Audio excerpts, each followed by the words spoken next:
नमस्कार बंधुओं, आज अकबर के संबंध में चौथा वीडियो लेकर मैं आपके समक्ष उपस्थित हूँ। इससे पहले 3 वीडियो आप तक पहुँच चुके हैं, जिसमें मैंने अकबर के संरक्षण काल, अकबर की राजपूत नीति और अकबर की धार्मिक नीति के बारे में बताया था। आज मैं आपको बताऊंगा कि अकबर ने कौन सी नवीन धार्मिक विचारधारा चलाई थी, जिसको दीने इलाही के नाम से जाना गया था। इसमें कौन सी खास बातें थीं, कौन कौन से इसमें कितने लोग शामिल हुए, किस तरीके से विभिन्न इतिहासकारों के द्वारा इसकी आलोचना की गई और अकबर इस धार्मिक विचारधारा के द्वारा क्या करना चाहता था, इन सारी बातों पर आज हम लोग विचार करेंगे। तो वीडियो पूरा अंत तक जरूर देखिए, क्योंकि इसमें हम एक एक बारीक बात आप तक पहुंचाने वाले हैं। और इससे पहले कि वीडियो शुरू करें, यदि आपने अभी तक हमारे चैनल को सब्सक्राइब नहीं किया है तो सब्सक्राइब जरूर कर लीजिए। आइए वीडियो शुरू करते हैं।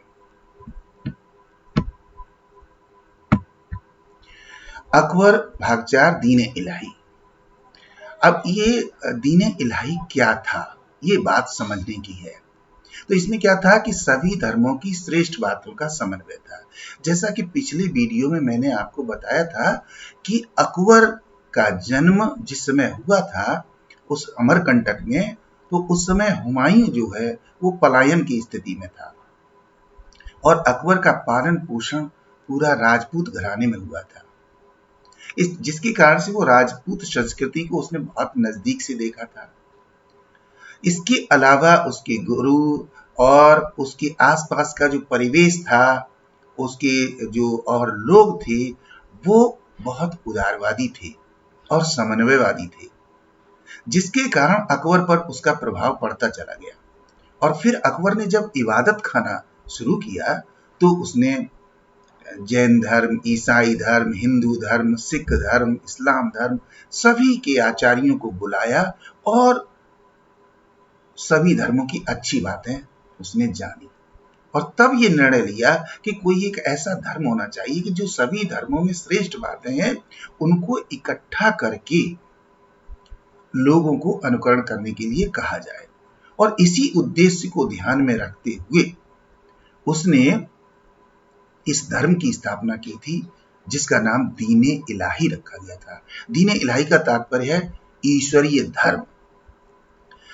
अब इसमें उसके पीछे जो भावना थी अकबर की, वो थी साम्राज्य की एकता के लिए बहुत जरूरी है, साम्राज्य को एकीकृत बनाने के लिए बहुत जरूरी है ऐसे विचार होने चाहिए, क्योंकि धार्मिक असमानता या भेदभाव होने की स्थिति में साम्राज्य ज्यादा मजबूत नहीं हो सकता, ऐसा अकबर सोच रहा था। तो 1582 ईस्वी में उसने नवीन विचारधारा का प्रचलन किया और इस नवीन विचारधारा के अंतर्गत उसने 3 बातें सबसे ऊपर रखी। पहली बात रखी रहस्यवाद। रहस्यवाद का तात्पर्य है कि जो विभिन्न धर्मों की श्रेष्ठ बातें हैं उन श्रेष्ठ बातों को उनमें लाया गया, जिससे कि जीवन को, संसार को और संसार के बाद की जो चीजें हैं उनको समझा जा सके। दूसरी चीज थी अध्यात्म विद्या। अध्यात्म विद्या का मतलब स्पिरिचुअल नॉलेज एक तरीके की, यानी कि जो आत्मा से जुड़ी हुई चीज है, जो अपने अंतर्मन से जुड़ी हुई चीजें हैं, उनके बारे में हम कितना जानते हैं, कितना एहसास करते हैं, उन चीजों को शामिल किया गया। और अगली चीज थी प्रकृति पूजा। अकबर प्रकृति को सबसे बड़ा उपहार मानता था। वो कहता था कि सभी जीवों के अस्तित्व के लिए प्रकृति अपना सब कुछ देती है, इसलिए प्रकृति से बढ़कर कुछ नहीं है, अतः उसकी पूजा होनी चाहिए। और उसने ये भी कहा कि पीर पैगंबरों, देवी देवताओं की पूजा करने का कोई मतलब नहीं है। जिनकी शक्ति को, जिनके शरीर को, जिनके आकार को, प्रकार को हमने नहीं देखा है और फिर भी हम उन पर आस्था रखते हैं। और प्रकृति को हम अपने सामने देखते हैं कि वृक्ष है, हमें उससे क्या फायदा है, नदी है उससे क्या फायदा है, भूमि है उससे क्या फायदा है, अग्नि है उससे क्या फायदा है, सूर्य है उससे क्या हमें फायदा है, कैसे वो हमें जीवन दे रहा है। तो जो हमारे सामने प्रत्यक्ष है, जिससे हम सब कुछ प्राप्त कर रहे हैं, उसकी आराधना जरूरी है, उसकी अर्चना जरूरी है, ऐसा अकबर मानता था। इसके बाद स्वेच्छा से नवीन विचारधारा अपनाने की प्रेरणा दी। उसने किसी को वो चाहता तो जरूरी कर सकता था, आवश्यक कर सकता था, अनिवार्य कर सकता था सभी लोगों के लिए कि मैं बादशाह हूं और आपको ये मानना पड़ेगा। लेकिन उसने ऐसा नहीं किया, उसने कोई फरमान जारी नहीं किया। उसने तो निवेदन किया कि भाई हमारे धार्मिक विचारधारा में ये अच्छी बातें हैं और अगर आपको ये अच्छी लगती हैं तो आप आइए और हमारी धार्मिक विचारधारा को स्वीकार करिए। और शुरू में देखा जाए तो 19 लोगों द्वारा अकबर से दीक्षा प्राप्त की गई थी इस दीन इलाही के लिए, इस दीन इलाही के समय। तो दीन इलाही की विचारधारा अकबर के मन में कैसे आई, उसमें किन खास बातों को सर्वोपरि रखा गया है, वो बातें आपको मैंने बताई हैं। अब इसके बारे में आगे बात करते हैं कि आखिर उस विचारधारा में क्या कुछ था, क्या चीजें थी, कौन सी चीज थी जिसे दीन इलाही कहा गया। तो अब हम लोग बात करेंगे दीन इलाही के प्रमुख सिद्धांत। अकबर ने जो नवीन विचारधारा चलाई थी, उसमें जो उसने नियम बनाए, वे नियम हम लोग एक एक कर समझेंगे। सबसे पहले, ईश्वर एक है तथा अकबर सर्वोच्च पुजारी है। अकबर एकेश्वरवाद में विश्वास रखता था। उसने देखा कि सभी धर्म जो है वो अंततः एक ही मंजिल तक पहुंचने का रास्ता दिखाती है। तो वो उसने माना कि धर्म तो अनेक हैं, रास्ते अनेक हैं, पर मंजिल एक है। सभी एक अलौकिक शक्ति को स्वीकार करती हैं, चाहे कोई भी धर्म हो। तो अकबर ने भी उसी तरीके से अपनी विचारधारा में एकेश्वरवाद की बात को सर्वप्रमुख रखा। और हाँ, उसने ये अवश्य कहा कि चूंकि ये विचारधारा मेरे द्वारा चलाई जा रही है, तो मैं उस विचारधारा का सबसे बड़ा पुजारी हूं, हितकारी हूं, और सबसे पहले मैं आराधना करूंगा और उसके बाद बाकी लोग करेंगे। अगली बात, पारस्परिक अभिवादन हेतु अल्लाह अकबर तथा जल्ले जलालहू कहना। जो दीन इलाही को स्वीकार करते थे, वो आपस में अभिवादन करने के लिए दो शब्दों का, दो वाक्यों का प्रयोग करते थे। या तो वो कहते थे अल्लाह अकबर, अथवा कहते थे जल्ले जलालहू, है ना। और इसका मतलब था कि अल्लाह ही सबसे बड़ी शक्ति है और जलाल उसका पुजारी है। शब्दों से यही स्पष्ट मालूम पड़ता है। अगली जो बात थी, अगला जो सिद्धांत था दीन इलाही का, वो था कि मृत्यु भोज जीवन काल में देना। अकबर कहता था कि मृत्यु के बाद कौन हमारा मृत्यु भोज करता है, कौन नहीं करता है, कैसे करता है, कैसे नहीं करता है, और बाद में लोग कहते हैं कि आत्मा को शांति मिली होगी। वो कहता हम इसमें विश्वास नहीं रखते। हम तो इसमें विश्वास रखते हैं कि यदि हम अपनी आत्मा की शांति चाहते हैं मृत्यु के बाद, तो हमें अपने जीवन काल में अपनी इच्छा अनुसार जैसे चाहें वैसे व्यवस्था करके मृत्यु भोज देना चाहिए।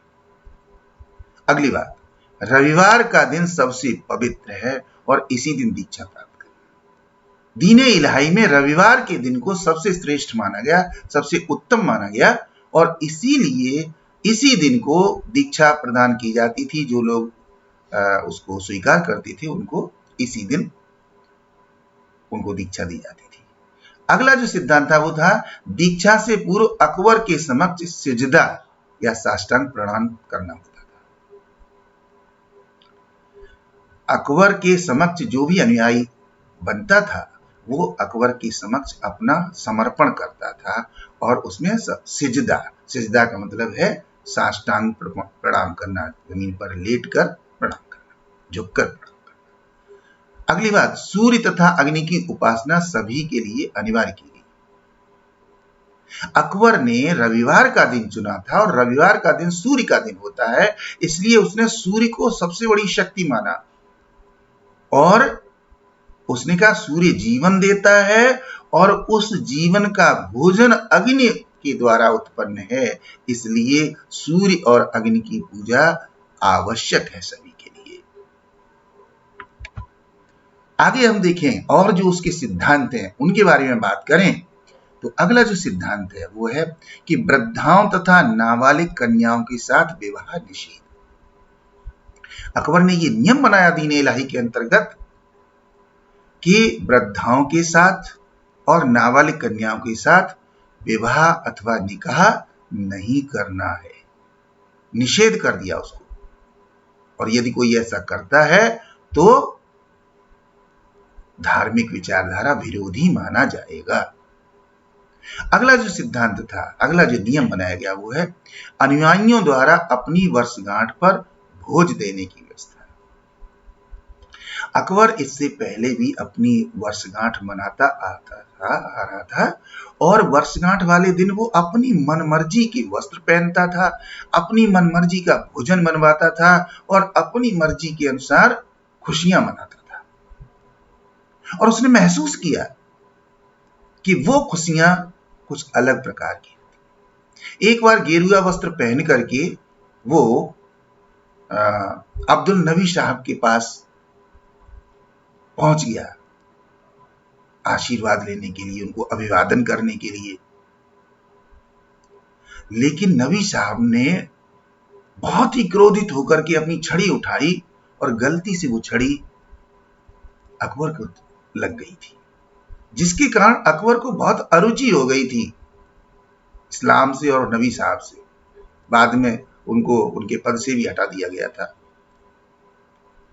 तो उसने महसूस किया कि आज मेरी वर्षगांठ थी, जन्म की वर्षगांठ थी और आज मैं अपने तरीके से खुशियां मनाना चाहता था, लेकिन नबी साहब ने हमारे अरमानों पर पानी फेर दिया।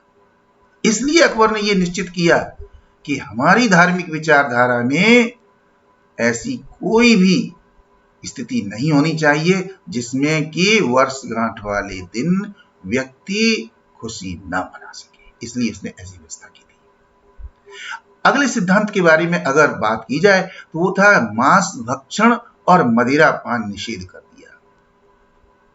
उसने मांस भक्षण पर यह कहा था कि जो हमारी धार्मिक विचारधारा को अपनाएगा वो मांस भक्षण नहीं करेगा, गौ मांस नहीं खाएगा और पवित्र दिन को तो बिल्कुल नहीं मांस उसको त्यागना होगा और मदिरा पान नहीं करेगा, मदिरा का सेवन नहीं करेगा। तो जहां पर ये धार्मिक विचारधारा थी वहीं पर अकबर ने नैतिकता को बढ़ावा देने का प्रयास किया, जिससे कि उसके साम्राज्य के लोग उदारवादी बन सके, तामसिक न बन सके, आमिष भोजन का ग्रहण न करें। अगली बात, अगला सिद्धांत शिकारियों, मछुआरों तथा मांस का काम करने वालों से परहेज। उसने कहा जो शिकारी हैं, शिकार करती हैं, मछली पकड़ती हैं या मांस का काम करती हैं, ऐसे लोगों के नजदीक नहीं जाना है, उनके वस्त्रों में पानी तक नहीं पीना है, उनसे परहेज करना है। ऐसा अकबर ने नियम बनाया दीन इलाही के अंतर्गत। अगली बात है सम्राट के प्रति धन संपदा, मान सम्मान, जीवन और धर्म का बलिदान करना। देखिए अकबर ने यह नियम बनाया था कि जो कोई भी दीन इलाही को स्वीकार करेगा वो सांसारिक वस्तुओं का, सांसारिक विचारों का उसको समर्पण करना होगा। और उसमें 4 प्रमुख चीजें अकबर ने निर्धारित की थी। पहली चीज की थी धन संपदा। भूल जाइए कि हमारे पास कोई धन संपदा है, अगर धन संपदा है तो उसे सम्राट के चरणों में समर्पित कर दो और फिर ये सोच लो कि सम्राट ही हमारा रक्षक है, वही हमारे जीवन का सब कुछ है। दूसरा था मान सम्मान। उसने कहा था कि मान सम्मान के नाम पर लोग घमंड पाल लेते हैं, तो घमंड त्यागना होगा, क्योंकि उसने हमारा मान किया, उसने सम्मान नहीं किया, मुझे उसका सम्मान करना चाहिए, मुझे नहीं करना चाहिए। अगर ये विचारधारा आपके मन में है तो अकबर का मानना था कि ये घमंड से ओतप्रोत है, इसलिए इसको त्यागना होगा। अगली बात, जीवन का त्याग करना होगा, क्योंकि जीवन आपके हाथ में नहीं है। और आपके हाथ में नहीं है तो यहां जीवन त्याग का मतलब ये क्या है कि मोह को त्यागना है, आसक्ति को त्यागना है, उससे विरक्त हो जाना है। जो सांसारिक चीजें उनके लोभ लालच में बहुत ज्यादा नहीं आना है। जीवन त्यागने का मतलब जीवन त्यागना नहीं है, बल्कि जीवन से जुड़ी हुई आसक्ति की वस्तुओं को, मोह माया को त्यागना है। और इसके बाद धर्म का बलिदान करना होगा, यानी कि जो भी अभी तक आपने धार्मिक विचारधारा अपना रखी है, चाहे वो इस्लाम हो, चाहे वो ईसाई हो, चाहे हिंदू हो, जो भी धार्मिक हो, आपको अपनी वो विचारधारा छोड़नी होगी, तभी आप दीन इलाही का पालन कर पाएंगे। ऐसा अकबर ने निर्धारित किया, नियम बनाया। मुल्ला अब्दुल कादिर बदायूनी जो कि अकबर के दरबार में हुआ करते थे और वो इस्लाम के बड़े कट्टरपंथी व्यक्ति थे, तो उन्होंने अकबर की इस विचारधारा को ये कहा था कि जो इसमें से एक वस्तु का त्याग करेगा उसे एक दर्जे का अधिकारी माना जाएगा, जो 2 का करेगा वो 2 दर्जे का अधिकारी, जो 3 का करेगा वो 3 दर्जे का अधिकारी, और जो चारों चीजों का समर्पण करेगा उसे सबसे बड़ा चतुर्थ दर्जे का अधिकारी माना जाएगा। ये बदायूनी लिखते हैं कि ऐसा अकबर ने निर्धारित किया था। अब हम देखते हैं कि अकबर की ये जो विचारधारा थी, जो आप तक मैंने पहुंचाई है, इसकी आलोचना भी की जाती है, और इसके सबसे बड़े जो आलोचक हैं वो उसी के दरबार में रहने वाले विद्वान मुल्ला अब्दुल कादिर बदायूनी थे, जो बाद में इतने नाराज हो गए कि उनका दरबार छोड़कर ही चले गए थे, जबकि इससे पहले वो दरबार में रहती थी। आपको मालूम है कि अकबर ने अपने दरबार में तमाम विद्वानों को इकट्ठा कर रखा था, और उसमें से उसके पास नवरत्न भी थे, लेकिन उसमें से कुछ लोग ऐसे थे जो अकबर की बातों से सरोकार नहीं रखते थे, उसकी आलोचना करते थे। उसमें से मुल्ला अब्दुल कादिर बदायूनी एक थे। इन्होंने क्या आलोचना में कहा है, क्या बात कही है कि 12 वर्ष की उम्र से पहले खतना पर रोक, तत्पश्चात इच्छानुसार। इस्लाम धर्म में लड़कों को खतना करवाना पड़ता था, और उसकी उम्र ये थी जो है वो बचपन में रखी गई थी। अकबर ने ये कहा था कि 12 वर्ष से पहले कोई भी नहीं करवाएगा, और उसके बाद भी अगर उस बालक की इच्छा है तो वो ऐसा करवाएगा, अन्यथा नहीं करवाएगा। इस बात से अब्दुल कादिर बदायूनी नाराज थे। अगली बात, गौमांस भक्षण पर रोक लगाना। जब गौमांस भक्षण पर रोक लगा दी अकबर ने, तो ये बहुत से लोगों को अच्छा नहीं लगा, जो इस्लाम को अपनाने वाले थे, जो थोड़े से कट्टर थे, और उसमें से मुल्ला अब्दुल कादिर बदायूनी एक थे, जिन्होंने इसको सही नहीं माना। अगली बात, कुरान और हदीस का बहिष्कार। अकबर ने पहले ही कह दिया था कि जो दीन इलाही को स्वीकार करेगा उसे अपना धर्म त्यागना होगा। तो बदायूनी ये मानते थे कि इससे अकबर ने कुरान और हदीस का अपमान किया है, इसलिए दीन इलाही अच्छा नहीं है। अगली बात, अरबी और फारसी के अध्ययन को हतोत्साहित करना। अकबर ने अपने दरबार में सभी भाषा भाषी लोगों को रखा हुआ था। उसने हिंदी को भी बढ़ावा दिया, संस्कृत को भी बढ़ावा दिया, और यहां तक कि प्राचीन ग्रंथों का, जो संस्कृत के प्राचीन ग्रंथ थे, उनका अनुवाद करवाया। ये बात अब्दुल कादिर बदायूनी को अच्छी नहीं लगती थी, क्योंकि जितने भी इस्लाम के जो स्कॉलर थे वो अरबी और फारसी को बढ़ावा दे रहे थे, परंतु अकबर ने सभी भाषाओं को बढ़ावा दिया, जो कि दूसरे लोगों को स्वीकार नहीं था, इसलिए आलोचना की। अगली बात, रमजान के उपवास और हज पर रोक लगाना।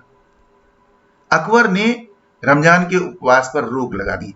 रोक तो खैर नहीं लगाई, लेकिन उसने उनको इच्छा अनुसार छोड़ दिया कि भाई जिसकी इच्छा हो वो करे, सबके लिए आवश्यक नहीं है। और उसके दरबार में जो कर्मचारी और अधिकारी थे, उनसे ये कहा कि भाई रमजान के अंतर्गत हमारा काम नहीं रुकना चाहिए, जिसको कि इस्लाम के अन्य लोगों ने अच्छा नहीं माना। और हज के लिए भी उसने कहा कि अब सरकार की तरफ से हज के लिए कोई भी मदद नहीं दी जाएगी, आप अपने प्रबंध पर, अपनी व्यवस्था पर जाइए। तो ये ऐसा मानते, हालांकि अकबर इस संबंध में बहुत कठोर नहीं था, लेकिन फिर भी मुल्ला अब्दुल कादिर बदायूं ने ये आलोचना की है। अगली बात, दाढ़ी रखने पर रोक लगाना। अकबर ने दाढ़ी रखने पर रोक लगा दी। उसने कह दिया कि अनावश्यक रूप से आपको दाढ़ी रखने की कोई आवश्यकता नहीं है। ये नहीं है कि आप मुस्लिम हैं तो दाढ़ी रखा करके ही आप मुस्लिम मालूम पड़ेंगे। अकबर ने छूट दे दी कि आप दाढ़ी कटवा सकती हैं। ये अब्दुल कादिर बदायूं को अच्छा नहीं लगा, इसलिए उसने दीन इलाही की आलोचना की। अगली बात, मस्जिदों और इबादत खानों को गोदाम बनाना। अकबर सबसे ऊपर जन कल्याण रखता था। वो ये कहता था कि अगर हमारे लोग सुरक्षित हैं, अगर हमारे लोगों को भोजन मिल रहा है, तो मस्जिद और इबादत खानों की जरूरत है। अगर हमारे लोग असुरक्षित हैं, हमारे लोग भूखे हैं, प्यासे हैं, तो हमें उनके हित में मस्जिदों और इबादत खानों का प्रयोग करने में कोई भी संकोच नहीं होना चाहिए, ऐसा अकबर मानता था। लेकिन अब्दुल कादिर बदायूं ने इस बात की आलोचना की थी। मैं आपको बताऊं कि अकबर के समय में एक बार अकाल पड़ गया था और लोग बीमार होकर के मरने लगे थे, तरह तरह बीमारी फैल गई थी। तो अकबर ने ये देखते हुए बीमार लोगों को मस्जिदों और इबादत खानों में ठहराने की और उनके उपचार की व्यवस्था करवाई थी, जो कि अन्य लोगों को पसंद नहीं आ रही थी। शायद इसलिए बदायूं ने आलोचना की होगी, ऐसा लगता है। अगला बात, नमाज और अजान बंद करवाना।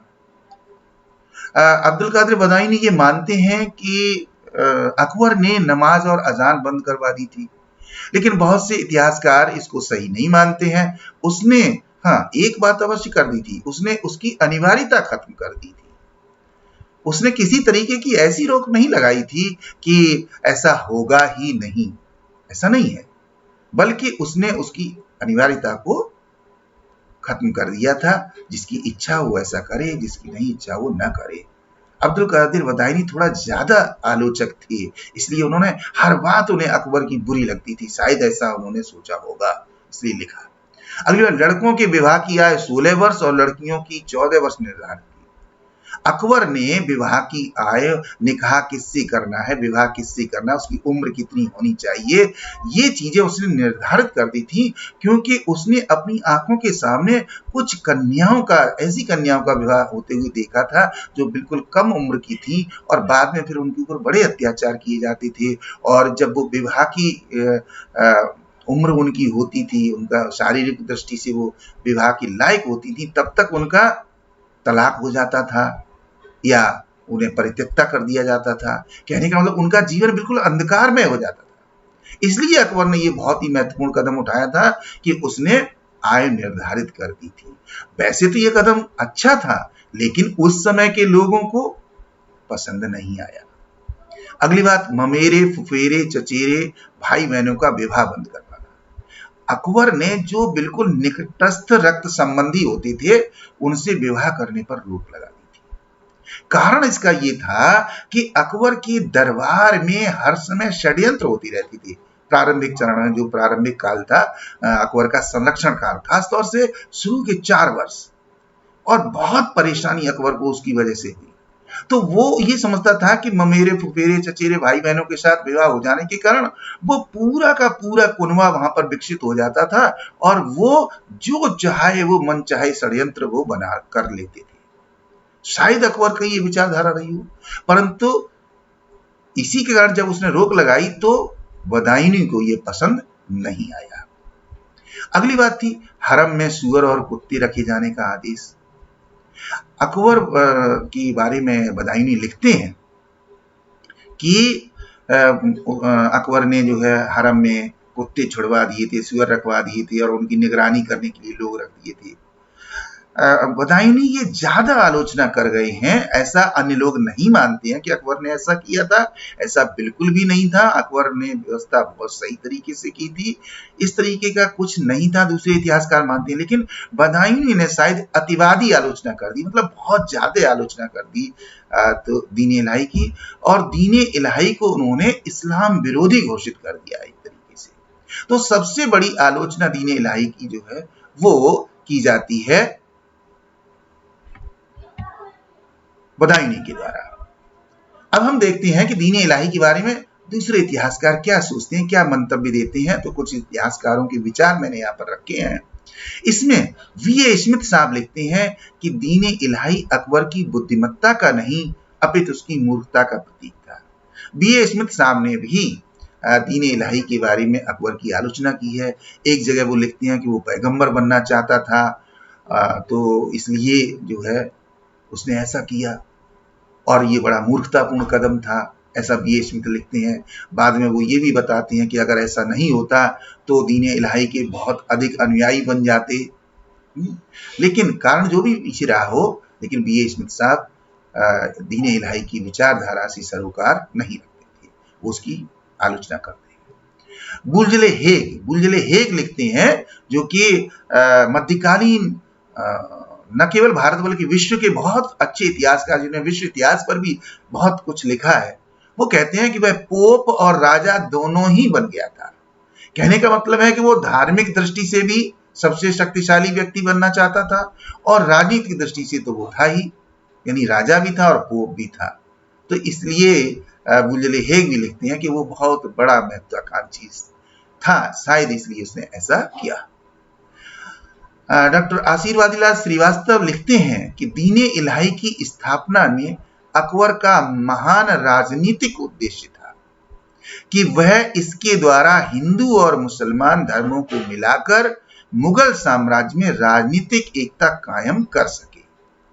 आशीर्वादीलाल श्रीवास्तव साहब लिखते हैं कि अकबर की ये जो विचारधारा थी वो शायद इसलिए रही होगी क्योंकि वो भारत में एक सुदृढ़ साम्राज्य को लंबे समय तक बनाए रखना चाहता था और वो समझता था कि राजनीतिक एकता तभी आ सकती है जब धार्मिक दृष्टि से कोई उदारवादी विचारधारा हो, क्योंकि उस समय खास तौर से हिंदू और मुस्लिम लोग दोनों ही हल्के से कट्टरवादी थे, जिसके कारण से वो आपस में सामंजस्य नहीं बिठा पाते थे। तो श्रीवास्तव साहब का कहना है कि उसने राजनीतिक उद्देश्य के लिए इस धार्मिक एकता को बढ़ाने का प्रयास किया। तो ये कुछ इतिहासकारों के विचार थे दीन इलाही के बारे में जो मैंने आप तक पहुंचाए हैं। तो अभी तक मैंने अकबर के दीन इलाही के बारे में उसकी क्या पृष्ठभूमि थी, उसके कौन कौन से प्रमुख सिद्धांत थे जो अकबर ने अपनाए और किस तरीके से 19 लोगों ने उसको स्वीकार किया और बाद में एक एक करके बहुत सारे लोगों ने छोड़ दिया है। और अकबर की मृत्यु के साथ ही दीन इलाही भी खत्म हो गया और इसके बाद किस तरीके से उसके सिद्धांत की आलोचना की गई, खासतौर से बदायूंनी के द्वारा, इतिहासकारों ने क्या क्या कहा, ये सारी बातें आप तक पहुंचाई गई हैं। उम्मीद करता हूं कि ये सारी बातें आपको बहुत अच्छी लगी होंगी, पसंद आई होंगी। अगर आपको हमारा वीडियो अच्छा लगा है तो लाइक और शेयर जरूर कर लीजिए और हाँ, हमारे आने वाली वीडियो जरूर देखती रहिए। इसी तरीके से आपको एक से एक अच्छी वीडियो हम लाकर इतिहास के संबंध में प्रस्तुत करते रहेंगे। तब तक अध्ययन करते रहिए, आगे बढ़ते रहिए। Best wishes to all of you. Thank you very much. Good luck, good bye.